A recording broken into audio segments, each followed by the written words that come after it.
Avez-vous remarqué comme notre langue française regorge d'expressions fleuries? Compter fleurette, effeuiller la marguerite, découvrir le poteau rose. Connaissez-vous par exemple l'expression aller aux pâquerettes? Alors la pâquerette déjà, c'est une petite marguerite qui pousse en masse dans les prairies et les jardins. La pâquerette qui éclot à Pâques ornait autrefois les terrains de football mal tondus. Et oui, la tondeuse passait pas partout. Alors les pâquerettes poussaient le long du but. Le gardien qui encaissait un but était donc envoyé aux pâquerettes. L'expression s'est introduite dans le langage populaire pour illustrer quelqu'un venant de subir un échec. Aujourd'hui, quand on va aux pâquerettes, ça veut dire qu'on a un accident, qu'on fait une sortie de route ou qu'on prend le champ, comme on dit chez moi. Au Québec, justement, il y a une expression que j'aime bien, c'est s'enfarger dans les fleurs du tapis.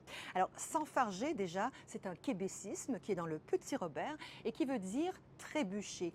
S'enfarger dans les fleurs du tapis, c'est donc trébucher sur des obstacles imaginaires, se prendre la tête avec des détails sans importance.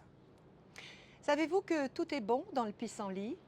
Cette fleur jaune, qu'on dit être une mauvaise herbe, se mange en salade, crue ou cuite. Même ses racines sont bonnes pour détoxiquer le foie. Mais que veut dire l'expression manger les pissenlits par la racine? Ça veut dire être enterré, être mort. Et oui, quand un corps est sous terre, il est pile à hauteur des racines des pissenlits.